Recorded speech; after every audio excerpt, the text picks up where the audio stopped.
reservation came in at 11:47 p.m., not evening, not afternoon, night, when the kitchen had gone cold, when the floor staff were arguing about who forgot to refill the salt shakers, when the last table had paid and left 40 minutes ago, and everyone was mentally already horizontal. The hour when the restaurant exhales, when the hum of the refrigerators becomes the loudest thing in the room, and the lighting that had felt romantic at 8 o'clock starts to feel like something else entirely. Like the building is settling into itself, releasing the weight of the evening one breath at a time. The chairs were half up on the tables near the front. Someone in the back was moving a mop across the tiles in long, unhurried passes. Yemi was logging out of the booking system when the notification landed. She stared at it, blinked, stared again. The words were simple enough. She read them 3 times anyway. The way you read something when the meaning keeps arriving and your brain keeps refusing to accept it, keeps sending you back to the beginning. Then she stood up, walked to the bar where Blessing was restocking the wine fridge, and held the tablet directly in front of her face without saying a word. Blessing looked. Her hands went still. Party of 1. Section B, full buyout. Tomorrow, 7 p.m. Special note, same time next year. No interruptions. Flowers if possible. Name, Ji-Ho Shin. Full buyout, Yemi said. 14 seats. I can read, Blessing said. For 1 person. I can still read. They stood there. The refrigerator hummed. A chair scraped somewhere in the back. Outside, a car moved slowly down the wet street and disappeared into the dark at the far end of the block, its taillights fading like 2 small embers going cold. Who does that? Yemi asked. Blessing closed the wine fridge. She was quiet for a moment. Not the quiet of someone with nothing to say, but the quiet of someone choosing carefully. Someone who lost someone, she said. Neither of them had an answer for that, so they stood in the silence and let it be what it was. By morning, the story had moved through Aelan-like weather. The restaurant sat in that precise territory between fine dining and neighborhood institution. 40 seats, exposed brick, floor-to-ceiling glass, food that had been reviewed in 4 national publications, and warm enough that people came back for the difficult birthdays, the dinner after a hard diagnosis, the anniversary of a thing that no longer existed but still needed marking. Section B was the jewel. 14 seats near the back window where the evening light came through at an angle that made everything look intentional. Couples booked it 6 months ahead. On Valentine's Day, the wait list ran to 300 names. Someone had just purchased the entire section for 1 person. When Yemi arrived for the morning shift, the restaurant manager, Mr. Aide, was already waiting near the hostess stand with his phone in his hand and the expression of a man who had been awake thinking about something since midnight. I need you on Section B tonight, he said. Yemi looked at him. I have the main floor. You have Section B, he said.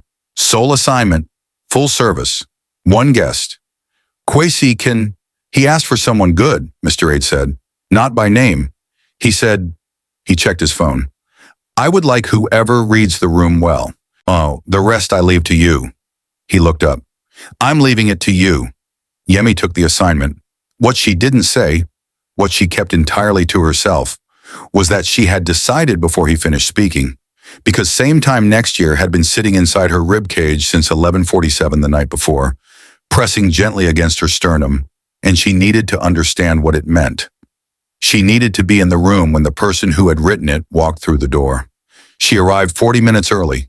She had pressed her uniform. She had researched Ji-Ho Shin, not obsessively, just enough to be prepared rather than surprised. Korean-born, private equity founder, mid-30s, offices in Seoul, Singapore, and London.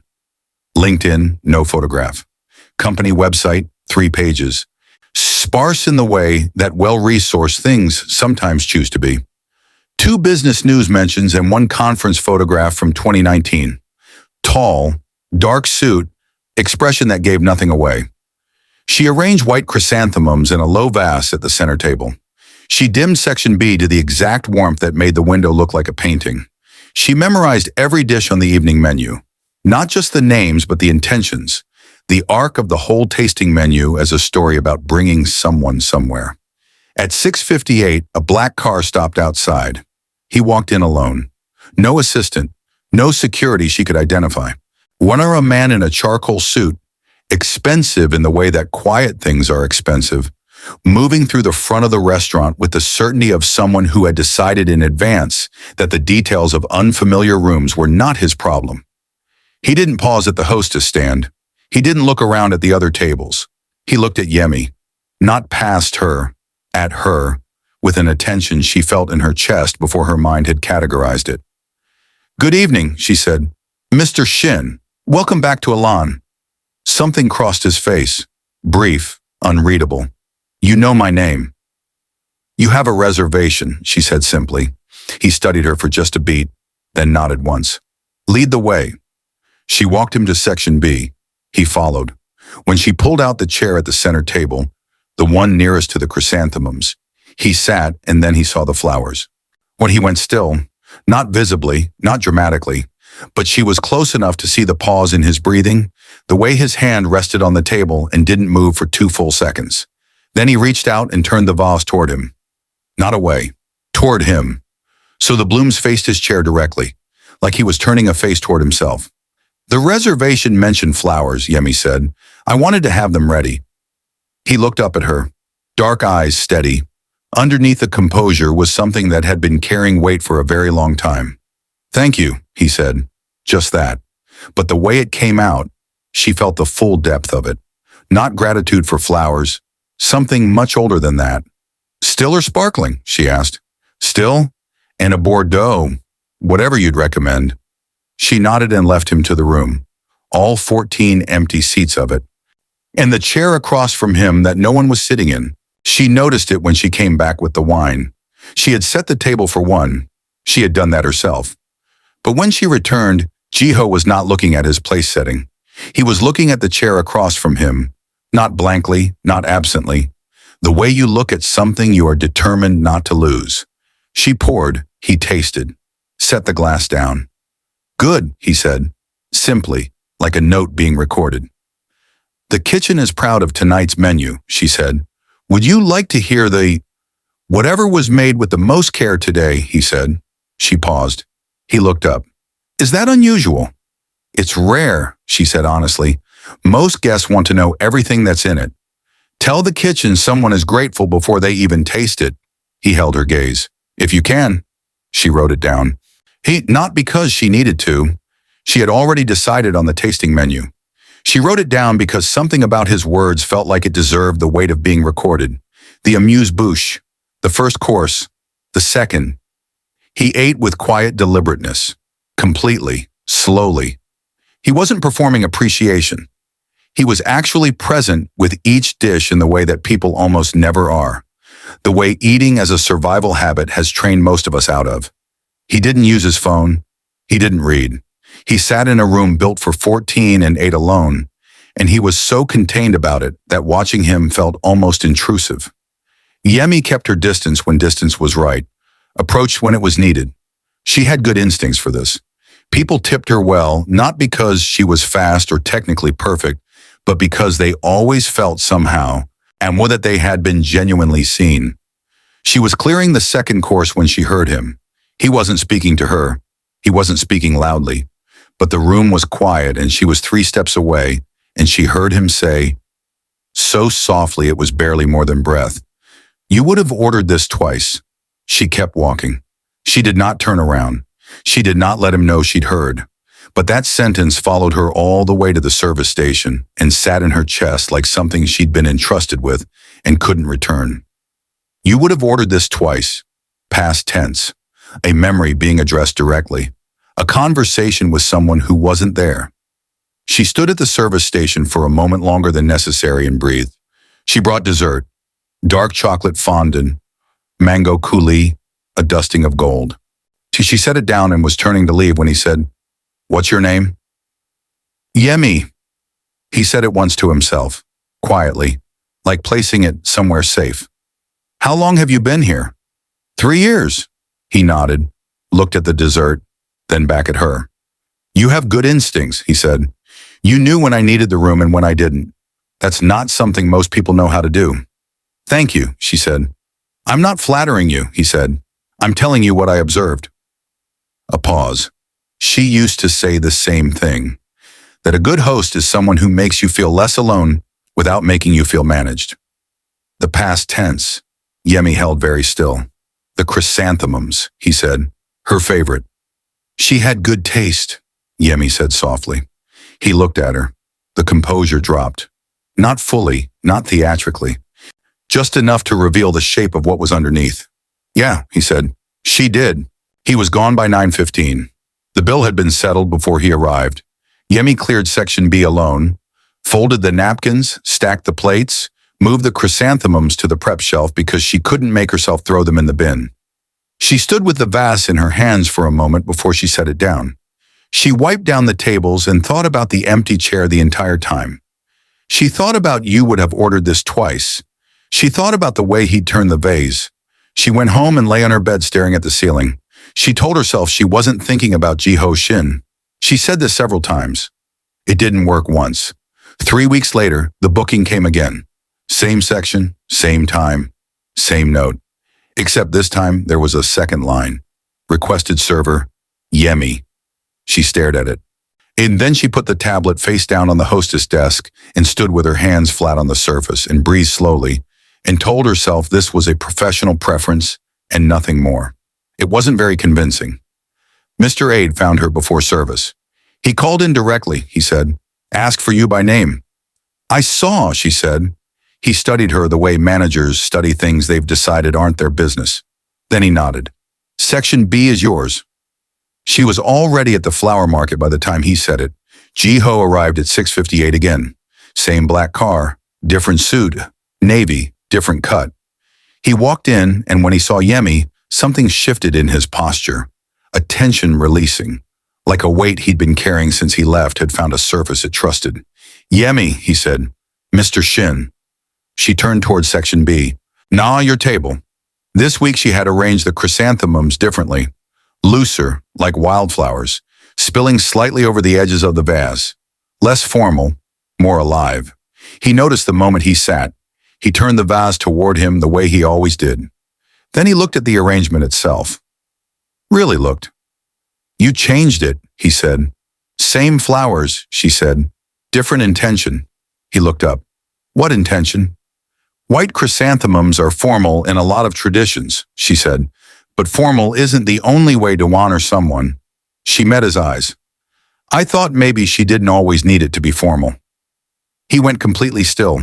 She realized 1/2 second too late that she had stepped directly into a space she hadn't been explicitly invited into. Her stomach dropped. I'm sorry, she said quickly. That was... No. His voice was quiet, certain. Don't apologize. He looked at the flowers again. You're right. She hated anything that felt like performance. The air between them became more honest. Then this is for her, Yemi said. Yes, he said. This is for her. He came back the following Tuesday. Not the birthday reservation, not the annual ritual. Just Tuesday, 7 p.m., Section B, requested server, Yemi. And then the Tuesday after that, and the one after that. Nobody at Elon made an announcement, but the corner two-top in Section B quietly became unavailable on Tuesday evenings. The kitchen started preparing something extra. Blessing told Yemi, with elaborate casualness, that chrysanthemums had been added to the standing flower order. For general use, Blessing said, looking at the ceiling. Obviously, Yemi said. Each Tuesday they talked. Not in the way strangers talk. Not pleasantries, not weather, not the social rituals that keep two people safely apart. They talked the way people talk when they both quietly decided, without announcing it, to stop wasting each other's time with anything that doesn't matter. He was from Busan. He'd moved to Seoul at 19 with 1 suitcase and 3 months of savings and built everything from there, which came out of his mouth not as a boast, but as a confession. Like the building of it had cost him something and he was still calculating the full price. She told him about Accra, the heat that was specific and alive, like the city was breathing directly on you. Her grandmother's kitchen where she learned that food is a language, and some of the most important things you will ever say to a person, you will say through what you make them. Coming to this country at 22. spending 3 years feeling like she was standing just outside a room she hadn't been invited into. And now? He asked. Now I'm in the room, she said. Hey, I made my own door. He looked at her steadily. That's not survival. That's architecture. She felt the words go through her in a way that required her to reach for the water glasses to have somewhere to put her hands.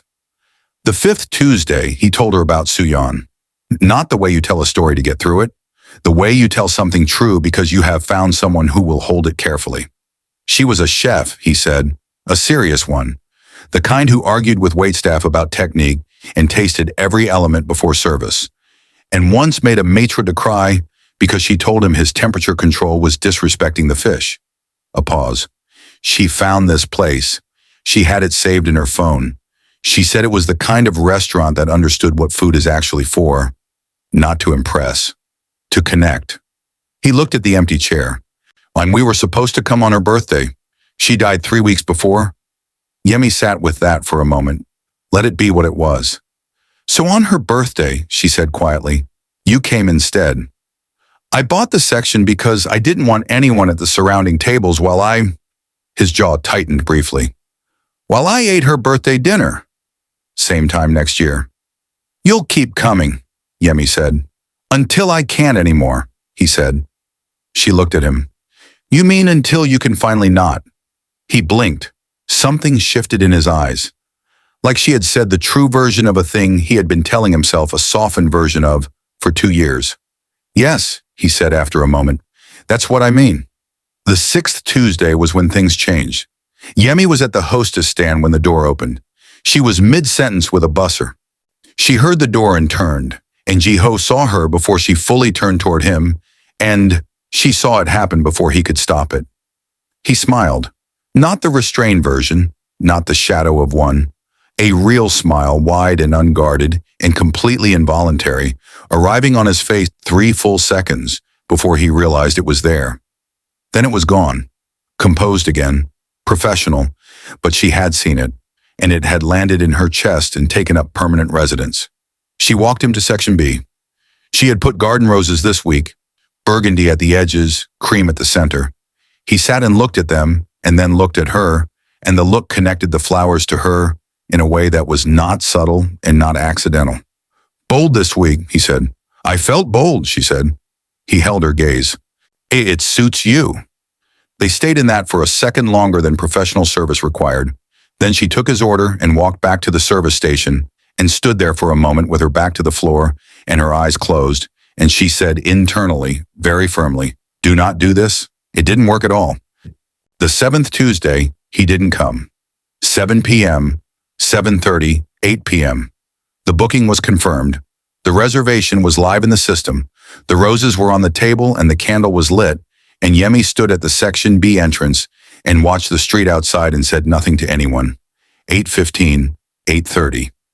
By 8:45, Blessing materialized beside her with the expression of someone who has been watching from a careful distance and has decided now is the time. Go take your break, Blessing said quietly. I'll cover the floor. I'm fine, Yemi said. You've been standing at the entrance to an empty section for 90 minutes. It's my assignment. Blessing looked at her, then looked at the empty section, then back at Yemi. Yemi, she said. He's not coming. Yemi said nothing. She turned and went to the service corridor and stood with her back against the wall and looked at the ceiling and told herself very firmly that she was not allowed to feel this. That this was a guest. That she was a server. That whatever she had been building in her head on Tuesday evenings was exactly that. Something she had built alone in her own head. She was good at this speech. She had been giving it to herself for 3 weeks. It wasn't working anymore. Her phone buzzed. Unknown number. Singapore country code. She answered before she thought about it. Yemi, his voice, low and slightly rough in the way of someone who has been in meetings for 14 hours. Ji-ho, his name out of her mouth before she could arrange it differently. Where are you? Changi Airport. I'm sorry. There was a situation, a client crisis. I couldn't leave until an hour ago. She breathed out slowly. You could have sent a message. I know. A pause. Longer than it needed to be. I picked up the phone 4 times. And? I didn't know what to write. His voice was quiet, careful. What I wanted to write wasn't appropriate for a message. The corridor was silent around her. Down the hall, the kitchen clanked and breathed. Ji-ho, she said. What did you want to write? The longest pause yet, the ambient roar of an airport behind it. Announcements, crowds, the specific sound of a building full of people who are somewhere between where they were and where they're going. That I was in a board meeting this afternoon, he said, trying to close a 9-figure deal, and I kept thinking about the way you talk about food. The way you said my name that one time like it mattered to you. He exhaled slowly. I kept thinking that I would rather be at a corner table in Section B than anywhere I was supposed to be today, and that frightened me a little. She pressed her back harder against the wall. Why did it frighten you, she asked. Because I haven't wanted to be somewhere that much, he said, since Suyeon. The sentence landed like something dropped from a height. Neither of them spoke for a moment. When do you land? She finally said. Thursday morning. There's a cafe across from Milan, she said. They open at 8. I'm usually there by 9. She paused. I'll be there Thursday. She heard him breathe. Yemi, he said. Yes. I'm glad you answered. I'm glad you called, she said. Don't wait 4 times next time. A pause, then. She heard it, in the smile in his voice before he controlled it. I won't, he said. But here is what Yemi didn't know. What happened next Thursday, she found out later, much later, from a story he told her in pieces, was this. Ji-ho Shin had landed Thursday morning and gone directly to his apartment and sat with his phone in his hand for 45 minutes. He had almost not gone, not because he didn't want to, because he wanted to too much. Because sitting in that airport the night before, hearing her voice and feeling the thing it did to him, he had understood with complete clarity that he was standing at the edge of something that would change him. And the last time he had stood at that edge, with Suyeon, in a different city, in a different life, he had been changed, and then she had died. And the changing had become a wound that had never fully closed. He didn't know if he had the capacity to risk that again. He sat with his phone in the cafe's address for 45 minutes. Then he stood up, got dressed, and went. Because the alternative, staying in the apartment, safe, unchanged, was something he had been doing for 2 years, and it was killing him slowly in a way that grief alone hadn't managed. She didn't know any of this when he walked through the door at 9:02 and sat across from her. She just knew that he looked slightly tired and completely certain, and that when he sat down, he looked at her across the small table with no restaurant architecture between them and said, I almost didn't come. She held his gaze. I know. He blinked. How? Because you're a person who calculates risk very carefully, she said. And this is a risk. I'm a risk. She paused. I know that. He was quiet for a moment. Are you all right with that? He asked. Being a risk. Ji-ho, she said. I've been building my own doors my whole life. I'm not afraid of difficult entries. He looked at her for a long time. Then he said, Tell me something you've never told a guest. I became a server because it was the only job that let me watch people without it being strange, she said. I learned people from the outside in, their habits, their tells, the things they do when they think no one is paying attention. She held his gaze. You, for instance. What about me? You monitor yourself constantly, she said, but when something genuinely moves you, the flowers, a sentence, something real, there's a half second where the monitoring drops before you can pull it back. It's the most honest part of you. She paused. I watch for it. And when you find it, I keep it, she said, carefully. His jaw shifted. The monitoring dropped. That half second. And this time he didn't pull it back. He let her see it. Fully. Yemi, he said, I want to take you to dinner. Somewhere you're not working. Somewhere I'm not a guest. He held her eyes. As 2 people. Just that. She looked at him across the small table in the quiet morning light. Yes, she said. He took her to a small Korean restaurant in a part of the city most people walk past. 8 tables. The kitchen visible through a pass-through. The smell of doenjang and sesame oil thick and warm in the air. The woman who ran it, 60s, sharp eyes, apron permanently stained. saw Ji-ho come in and said something in Korean that made him look briefly like a boy being scolded. She says I look thin, he told Yemi. She's not wrong, Yemi said. He looked at her. The almost smile, the real one, arrived. Soo-yeon found this place, he said as they sat. 6 years ago, within 48 hours of us arriving in this city, she had a gift for it. She could find the real restaurants in any city in the world in under 2 days. She said they always smelled like someone's mother. He looked around the room. This one does. Thank you for bringing me here, Yemi said. She understood exactly what it cost. She would have liked you, he said, directly, without preamble. Yemi looked at him. You pay attention to the same things she did, he said. The hidden techniques, the invisible work, the things operating below the surface so the result feels inevitable. He paused. She would have talked to you for hours. I would have listened for hours, Yemi said. They ate from shared dishes. The natural intimacy of Korean table culture, chopsticks reaching across, try this, here, taste this. And it was nothing like the formal architecture of Ilan and everything like everything Yemi had been quietly building toward without letting herself name it. He was different here, still composed, still precise, but lighter.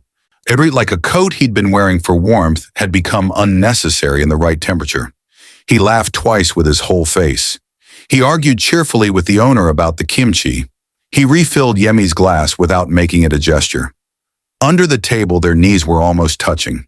Had been almost touching since they sat. Neither of them moved away. Can I ask you something difficult? Yemi said.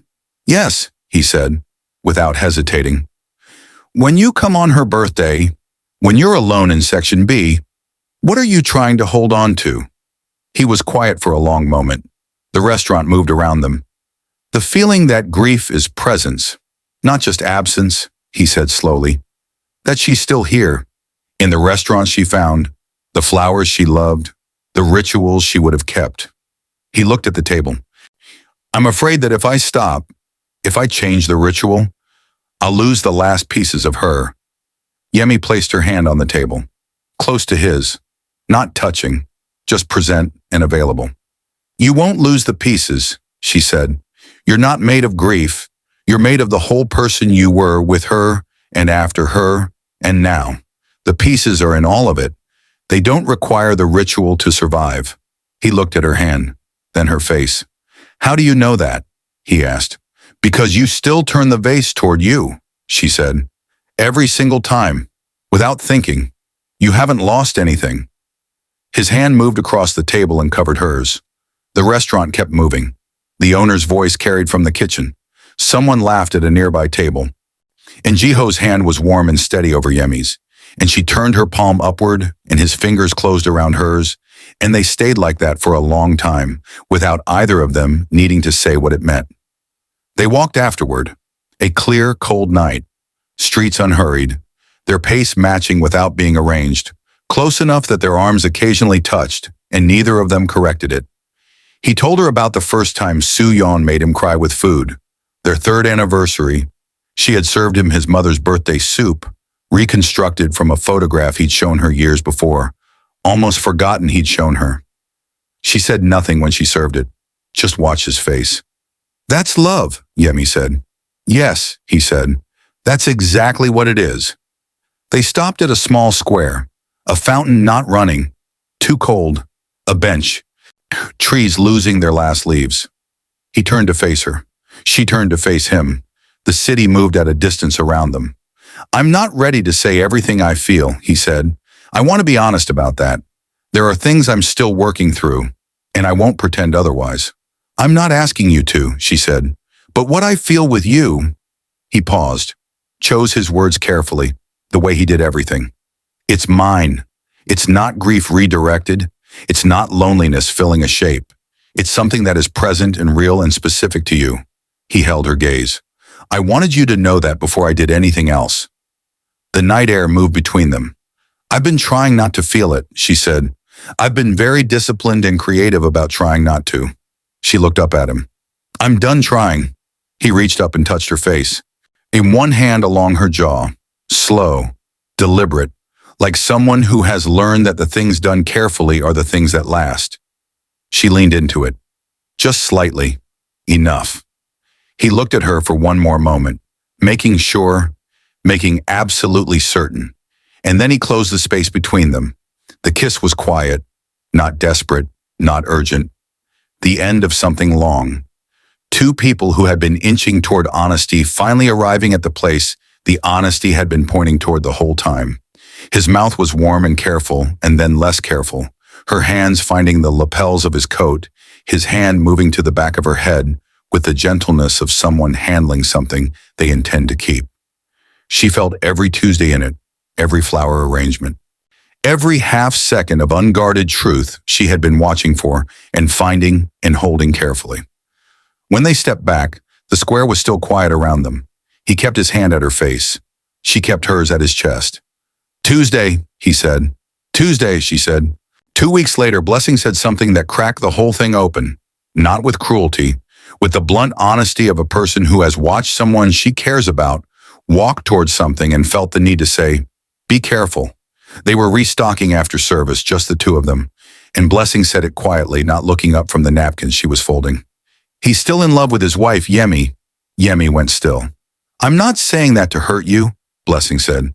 "I'm saying it because I see how you look at Section B on Tuesdays when you're not assigned there. I see what you've built in your head." She set down a napkin. "He comes here every year to eat a dead woman's birthday dinner alone. He buys the whole section so no one can sit near him while he does it.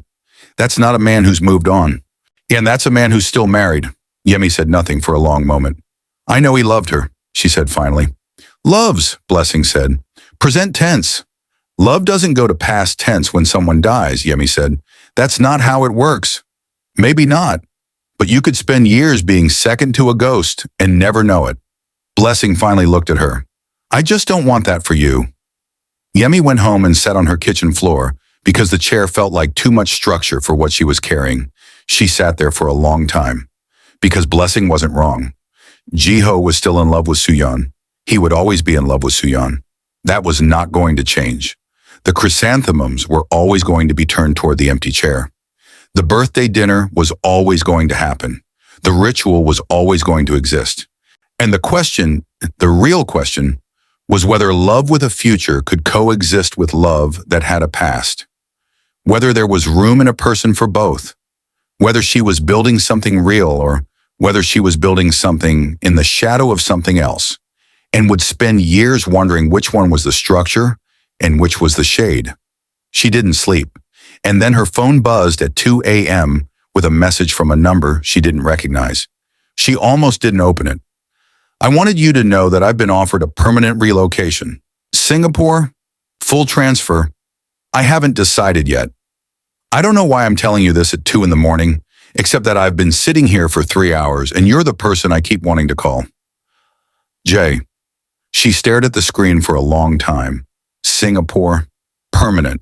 When of the word relocation doing what the word relocation always does. Not just moving a person from one place to another, but moving them out of the architecture of your daily life entirely. Out of Tuesday evenings. Out of Section B. Out of the particular geography where a thing between two people had been quietly and carefully becoming real. She could feel the shape of what this was. She had been here before, not with him, but with herself. With the version of herself that had spent 3 years standing just outside a room, learning the shape of doors, deciding whether to build one. She knew what it felt like to be on the edge of losing something before you had even fully named what you had. She put the phone face down. She sat with it for 10 minutes.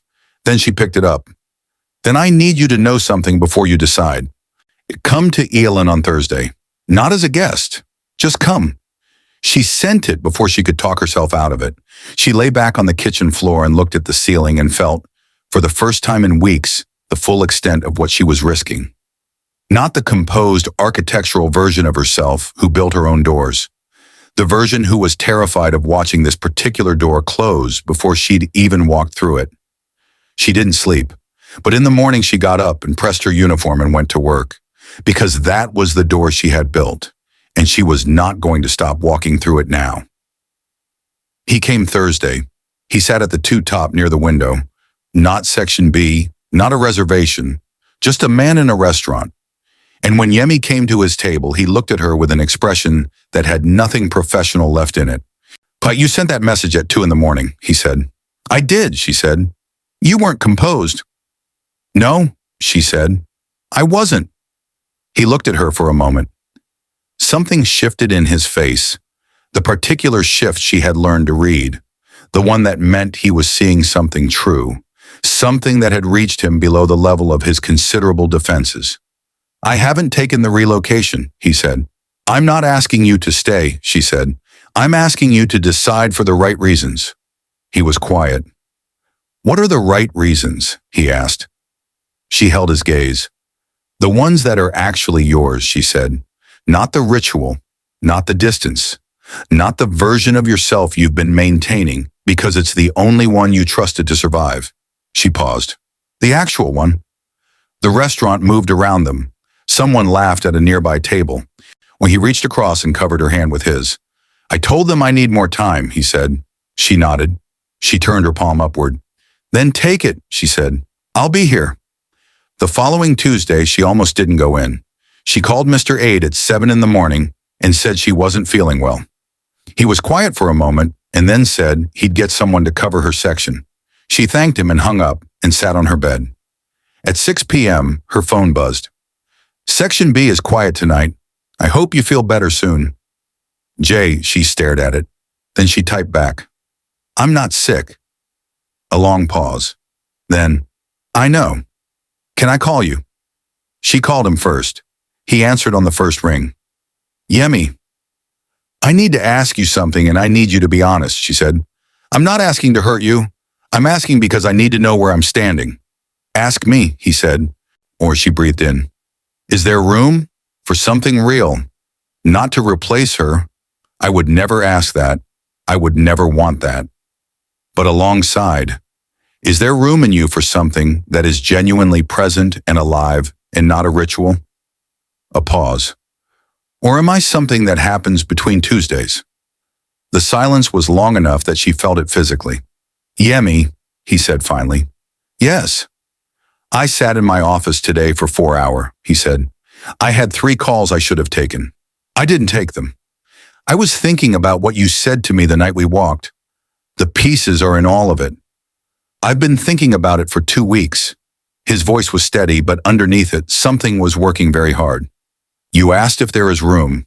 The answer is that I didn't know there was room until there was you. I didn't know I was capable of this again. And that frightened me. It still frightens me." He paused. "But the alternative, going back to just the ritual, just the Tuesday structure, just the careful distance, that frightens me more." She pressed her free hand flat against her knee. "Then I'll be there Thursday," she said. "The cafe?" he said. "Your table," she said. "At Elon. I'll be your server." A beat. "Yemi," he said, and she could hear the smile. "You just told me you were sick." "I made a remarkable recovery," she said. He laughed. Full, unguarded, real. She had never heard him laugh like that. She held on to it like a flower arrangement she intended to keep. 3 weeks later, he came to Elon on a Friday evening. Not for Section B, not for a buyout. He walked in on a regular Friday, asked for a regular table in the main room among the regular diners, sat down and opened the menu, and waited. Yemi was working the main floor. She came out of the kitchen with a tray and stopped so completely that the busser behind her nearly walked into her back. He was at a two-top near the window. No special arrangement. No chrysanthemums. Just a man at a table in a restaurant that happened to be the restaurant where everything had changed, looking at the menu with the quiet certainty of someone who already knows what he wants. She collected herself. She walked over. "Mr. Shin," she said, "this isn't your usual evening." "I wanted dinner at a restaurant I like," he said, "on a night I chose, and not a night with a ritual attached to it." He looked up. "I'm here because I want to be here. Is that permitted?" "We have other excellent servers," she said. "I've heard that," he said pleasantly. "And yet here I am." She pressed her lips together. "Still or sparkling?" "Still," he said, and then quieter. "Yemi, I'll be here Friday evenings, if that's acceptable to you." She looked at him. You're adding Fridays. I'm adding you, he said simply. It landed in her chest and spread. Then I'll tell the kitchen someone is grateful before they've even tasted it, she said. He smiled, the full one, all the way to his eyes, unheld, unmanaged, given without calculation. Yes, he said. Tell them exactly that. The annual reservation came in at 11:47 p.m. Same time as the first one, almost to the minute. And when the notification appeared on Yemi's screen, she sat with it differently than she had the first time. Not with the urgency of needing to understand, with the quiet recognition of something she already knew. Party of one, Section B, full buyout, no interruptions, flowers if possible, name, Ji-Ho Shin. She closed the laptop and went to bed and slept easily. On the morning of Soo-Yeon's birthday, Yemi arrived at Elan 2 hours before service. She went to Section B alone. She arranged white chrysanthemums, formal this time, precise and intentional, honoring the weight of what the day was. She set the table for one. She lit the candle. She placed the flowers at the center, the way she had learned he liked them. Close enough to be present, she turned so the blooms faced his chair. Then she stood in the quiet room for a moment, and she spoke to the empty chair across the table. He's okay, she said, quietly, not performing it, just saying the true thing. I want you to know that. He still turns the flowers toward him. He still comes. He still loves you the way you deserve to be loved, with the whole of what he is. She paused. I'm not here to replace that. I'm just here to make sure he doesn't eat alone anymore. She was quiet for a moment. Thank you, she said, for finding this place, for saving it in your phone. She straightened the candle and left the room. He arrived at 6:58. He walked in alone, charcoal suit, the same quiet certainty he carried everywhere. He saw Yemi at the entrance and the smile arrived on his face. Not the controlled one, not the restrained one. The real one. Already there before he could decide. She walked him to Section B. He saw the chrysanthemums. He stopped. He reached out and turned the vase toward him, the way he always did. The same motion, the same care, the same love moving through his hands. Then he looked at Yemi. You said it the same way, he said. It should always be the same way, she said. This day doesn't change. Something moved through his face, not grief replacing joy, or joy replacing grief. Both at once, layered and real and human. Sit with me, he said. She blinked. Ji-Ho, Tonight, he said. I'm not a guest, and you're not my server. Sit with me. She looked at the room. 14 seats, the candle. The chrysanthemums turned toward his chair. She walked around the table and sat in the chair across from him, the chair that had been empty for 2 years. She sat in it and looked at him across the candlelight, and he looked at her with the monitoring entirely down, nothing held back, present in a way she had been watching him inch toward for months. She would have loved this, he said. I know, Yemi said. Not just the restaurant, he said. This. He gestured between them. She always said I needed someone who pays attention to the right things.